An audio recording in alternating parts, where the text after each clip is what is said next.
Welcome to Love Ultras. I'm John Kynaston and this is episode 20.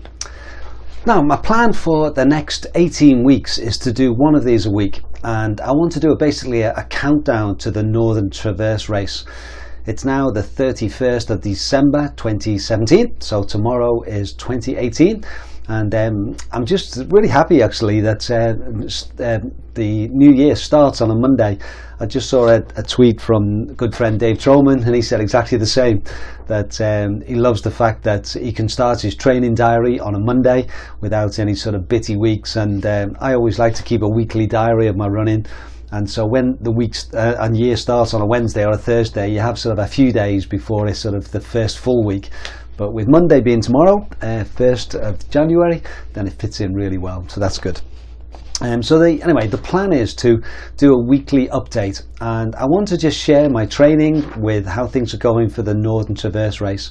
So the plan is I'll look back over the previous week, I'll look forward to the coming week and what I plan to do, and then also I'm going to pick out a different aspect of the race and my preparation for it in each of these. So that's the plan. So I say it's now the 31st of December. So next Saturday, which will be the 6th of January, it'll be 18 weeks before the race. The race is starts on the 12th of May, Saturday the 12th. So this coming Saturday, say it's 18 weeks build up. So I've got 18 weeks to get myself ready for this race. Now, for those who've been following my progress over the last few months will know that I've been injured and I've not been able to run until early December. So I've had about 4 months off, so I'm building up. So basically, looking back over my training for the past week, I'm just going to look at the past month. And basically, I decided I would do the Markathon. This is our good friends Debbie and Marco Consani. They set this challenge up a number of years ago, and it's basically to run 3 miles a day or at least 3 miles a day or 25 minutes. And early on in December I wasn't quite running, so I decided I would do more walking. And so for the first 8 days I basically walked at least 3 miles, and within that walk I was doing a bit of running, but I didn't class that as running. And then once I had the all clear from the MRI scan, I knew there wasn't any permanent damage there. I decided I would start to run a bit more. So on the 9th of December, which was a Saturday, I started running, and basically I've run every day since. So that's 23 days of running. A minimum I've ran is 3.1 and the most I've run is 5.3 miles. So it's been a good little sort of kickstart to get me going, and my legs have felt good. Not been a particularly fast pace, but I've been getting out there each day doing a small amount. Done quite a lot of runs with Katrina, who's also done the challenge as well, so it's been good to chat together and get out for a run. My ankle, I can still feel it, and if I had to put it on a scale of 1 to 10 pain wise, it's round about 1, maybe not even 1. So it's there, but it's not causing me any difficulty or soreness. I get the new insoles at the end of January, so I am just a little bit concerned. I'm going to take it week by week, just what I do in the build up between now and the end of January, and I get the insoles. I don't want to go fully out into 5 days a week and 40 miles a week, which would be my normal pattern. I'm going to sort of build it up gradually, and then hopefully by the end of January, when I get the insoles, I'll be able to really get going in February. But I do want to start because, I say, my big race, the Northern Traverse, is 18 weeks away.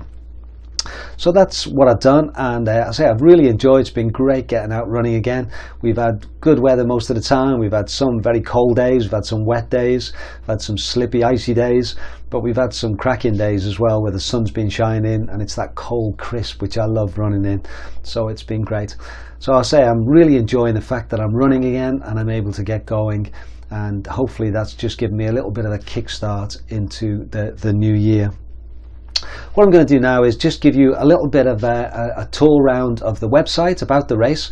This Northern Traverse is a great race, and I thought it'd be quite helpful just to have a look at the website and just to see what it's about, the route, the kit, various things. So that's coming up. So here is the website for the Northern Traverse. The race is organised by Open Adventure, and James Thurlow is the main guy. And I've done one race with them before, the Lakes in a Day, which I really enjoyed.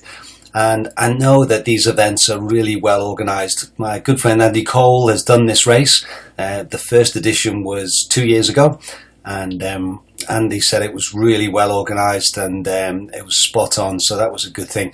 I did think about entering the race in 2016, but in the end I did the Hardmoors 160 that year. But it's run every 2 years, so it wasn't run in 2017, but obviously it's run next year in 2018. So here's some things that gave me some ideas about it and the reason I was keen to do it.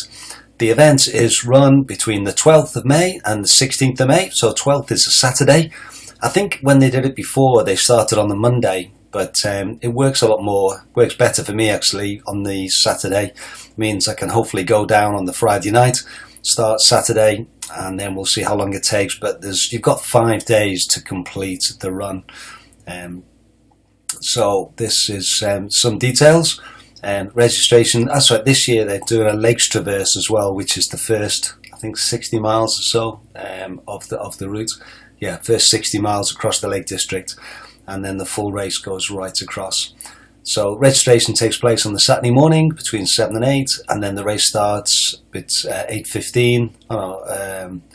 Race start 9 o'clock, short briefing at 8:15, 9 o'clock, and then the Lakes Traverse starts at 9:30, so presumably they'll go past us. During April, May, there'll be two RUB seminars for participants. That'll be interesting, so I'll log into those.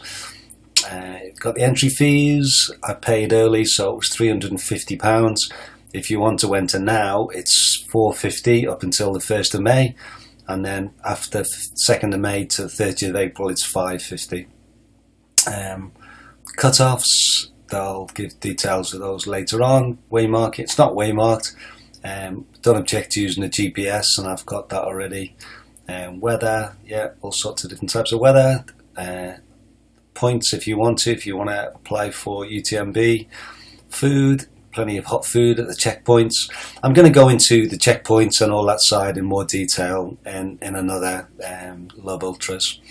So that's the details of the race. Next tab is the route, and this is the one which is interesting, isn't it, to see where it goes. So it starts over here on the west coast at St. Bees, and you run right across the Lake District. Now there's bits of this I'll have done. Let me just make that a little bit bigger.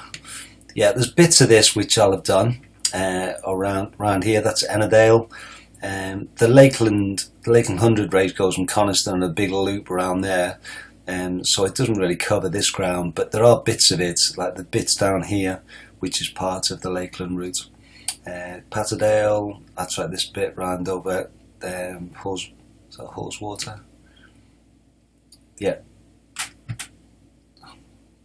Haweswater. That's where the Lakeland 100 comes down this way. So I'll have done that little bit on there. Right, so there's the first major checkpoint. These teacups are the main checkpoints, so you've got 4 of those, and there's tents there if you want to stop. I've not quite worked out my strategy yet, whether I'll push on and try and get to this one for a first sleep, but we'll see. And then you go across the lakes. There's the motorway, the M6, and then Kirby Stephen. So this bit will all be new. I'll have not done this before. And then you head across the Pennines to Richmond, over the A1, Scotch Corners just up there, and then you head up into North Yorkshire Moors. Now again, the Hardmoors 110 and 160 goes around this area, but this sort of cuts across. There's a little bit which covers the same ground, but mainly it'll be new ground for me. And then you end up at Robin Hood's Bay. And I think this was one of the main reasons I was attracted to the race. This is a classic coast-to-coast path of Wainwright. Alfred Wainwright, who did loads of books about the Lake District, and then he did this coast-to-coast path. And I just love being part of these sort of classic routes that have been either followed, like the West Hallam Way or like the Cleveland Way on here, in the sense that Lakeland 100 has been manufactured for the race, being worked out for the race, but again it's a classic route that goes all the way right around the Lake District. So this one just is great, and never done a multi-stage before, or it's not multi-stage, a multi-day event, so it's going to be really interesting. Okay, next thing I was going to have a quick look at is the kit. So you have a mandatory kit. Again, I'll spend another one of these LOVEUltras looking at that in more details and drop bags, but that gives you an idea. And the rules, they're saying keen to keep the rules simple. If you have any questions, please query them rather than after you've broken them. Fair enough. And again, I might look into these a bit more details, but it's you get a map. If you deviate more than 200 meters, you've got to return to where you left it. There's penalty points for if you cut too much off. Unsupported events, so no paces. Supporters who visit feed stations must register. They can't just go anywhere. I'm planning to do it unsupported, really, so it won't really bother me too much. Tracking is great. People can follow you, so hopefully people follow the race as it goes along. Open gates, even if someone's behind you. Closed gates, I mean, if someone around you. If you retire, make sure you tell the control. Minimum age, that's okay. Right, bib, you got to wear must be wearing overall clothing. So this is these bibs, these white bibs. So you have to wear those all the way. Okay, so I think the rules are fairly straightforward. You've got results of past races. 2016, that was the last time it was run. The ladies winner was 86 hours and the gents winner was 51 hours. My friend Andy Cole took 81 hours and 28 minutes. And so I must admit, Andy, that's my initial goal. And I think that's basically 3 days and 9 hours. So my initial plan, my initial thoughts, I'd love to try and go under 3 days. So that would be 72 hours. So that would put me around about here, but we'll see. So it's a long way to go. Updates. Little bit of, I think this gets updated as things go on. The last one was 16th of October, just talking about the GPX file. Contact thing there and how to enter. They use actually their own entry system, so it's not on anywhere else. And I'm not quite sure whether you can see whether anyone else is. I think maybe you can. So if I log in on mine, yeah, I'm quite sure whether you can see. Let's see if I can see who's entered. No, I can't see that so far.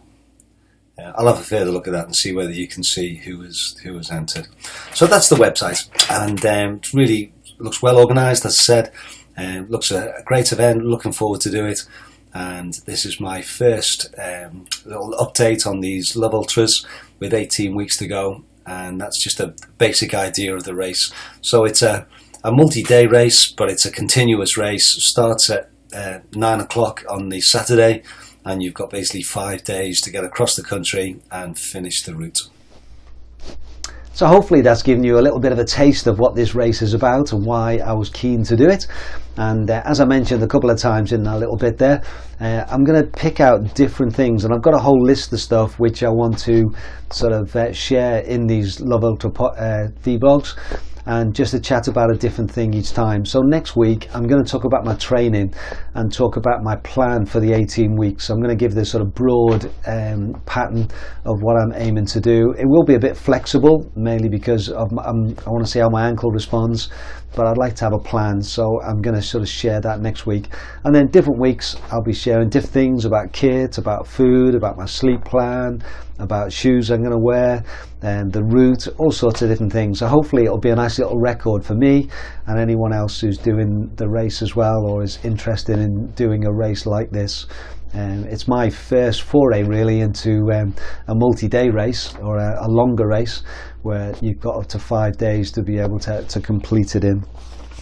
So for this coming week, I thought I would want to get going again. I've been doing the vast majority of my runs on the Markathon on the road, I say between 3 and 5 miles. A couple of times I've been off-road, but the majority has been on the road. But I'm quite keen to very soon to get off-road and just to do a few runs. So my plan is for this week, on Tuesday, I'm gonna have a day off tomorrow because I really don't like to run every day, and even though the Markathon's been great just to get myself going, I don't want to feel as though I'm pressured into running every day. So I'm going to start with a day off tomorrow, and then Tuesday I'm going to go up onto the Braes, and Katrina is going to do the Hardmoors 55. We're going to run it together in March, so she's keen to get some off-road runs as well, so hopefully she'll come with me, and we'll do about sort of 7 or 8 miles up on the Braes. Nice slow pace, walk a bit if we need to, but just to sort of get used to being off-road again. And then Wednesday again, I'm just going to have a day off. Might cycle if I can, but probably the family is still here. In fact, Mike has got his birthday party, so I probably won't do it much on that day. And then Thursday I'd like to do 6-7 miles, probably just a slow road run, and just do one of my loops from home there and just sort of get going again. And then on Saturday we're going to join the Glee Club. This is a group of runners who set up a number of years ago and organise monthly runs, sometimes twice a month. And they do a great run the first Saturday in January, which we did last year, meeting at Arica, and it's a 14-mile sort of loop, which is a cracking run. And you can extend it to make it sort of nearer 18 or 19 by meeting at the car park at the road and running up. So that's what we did last year, so I'd like to do that again. And again, it'll be good just to sort of take my time. There'll be various abilities, so it'll give me a chance to have a run. I say it's hopefully it's a nice day because you get some beautiful views as you run round. So that's going to be Saturday, and then I'm going to play it by ear, see how I recover, how I feel on the Saturday. Ideally I would like to do a run on Sunday, just an easy run, maybe 5-6 miles. But I'm going to see how I feel. I'm not going to commit myself to that because at this stage I don't want to do too much too soon. I just want to try and get used to running 3-4 times a week and then build it up in January. So if Saturday's gone really well and my legs feel great, I might just go out. If I feel a bit sore or a bit sort of tired from that, then I think I'll just maybe go for a walk or something and just have an easier Sunday before building up next week. So I say the Northern Traverse is 18 weeks away on Saturday, and each of these vlogs will be a countdown. So next one will be 17 weeks and 16, etc. And hopefully I'll be able to do one a week to give a feel of what I'm looking forward to doing. So I hope if you're doing the race, you may want to follow me, and if not, then it'd be hopefully interesting just to follow my experience of building up to the Northern Traverse race.